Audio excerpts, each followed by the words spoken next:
ازاي تعاقبي حبيبك او جوزك من غير ما تبيني له بذكاء؟ تعالي معايا في الفيديو ده واسمعي الكلام اللي انا هقوله. I don't have time. رقم واحد، لازم تحسسيه ان انت زعلتي من طريقته او من كلامه او من اسلوبه. في التوقيت ده لازم غضبك ورياكشن وشك يظهر عليه ان انت زعلتي بدون ما تتكلمي او تهنيه او لسانك يطول. بعد ما زعلك او هانك او زعقلك او جرحك لازم تعززي نفسك في زعلك. يعني ايه؟ اول ما يجي يرضيكي ما تتراضيش على طول. اول ما يجي يحاول يرضيكي او يصالحك ما تتراضيش على طول. لازم تعملي لزعلك ولخاطرك وضع تسيبيه وما تتسهلي، ومش بسهوله خالص ان هو يرضيكي او يصالحك. يحاول مره واثنين وثلاثه واربعه وانتي وشك مقلوب، علشان بعد كده لما يجي يضايقك يعمل حساب لان هو هيصالحك ازاي، يشيل هم ازاي هصالحها. دي بتقلب وشها بالساعات. هيبقى مصالحتك بطريقه صعبه، فلما هيجي يزعلك هيبقى عامل مليون حساب للموضوع. مش هيبقى رضاكي سهل فزعلك سهل، هيزعلك كتير عشان عارف ان انتي بتاخدي على قفاكي وعلى طول بتصالحيه. عيشي الدور. يعني ايه؟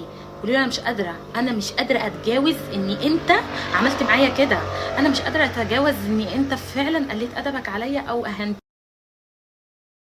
لازم تحسسيني الموضوع كبير، انا مش عارفه اتجاوز المشكله، انا مش عارفه اتخيل انت ازاي هنتني، انت ازاي صوتك عالي عليا، انت ازاي اذيتني كده. عيشي الدور، حسسيني الموضوع كبير. عارفه اللي بيعملوا من الحبه قبه؟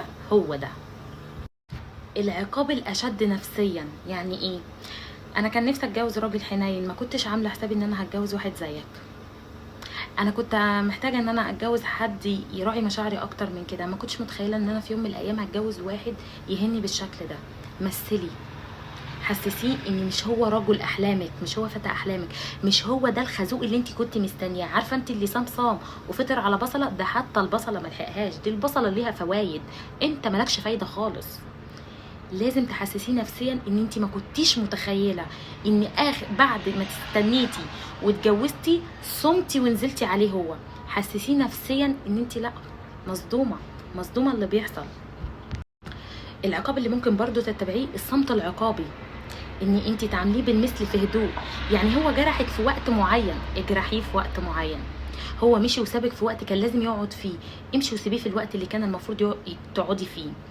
جرحك بكلمه، اجرحيه بكلمه. في الوقت اللي كان لازم يطبطب عليكي ويحضنك مشي وسابك. في الوقت اللي هو في مشكله امشي وسيبيه، ما تحضنيهوش وما تقعديش جنبه. عامليه بالمثل بالصمت العقابي، هيجي معاه سكه. ده الذكاء. We don't have time.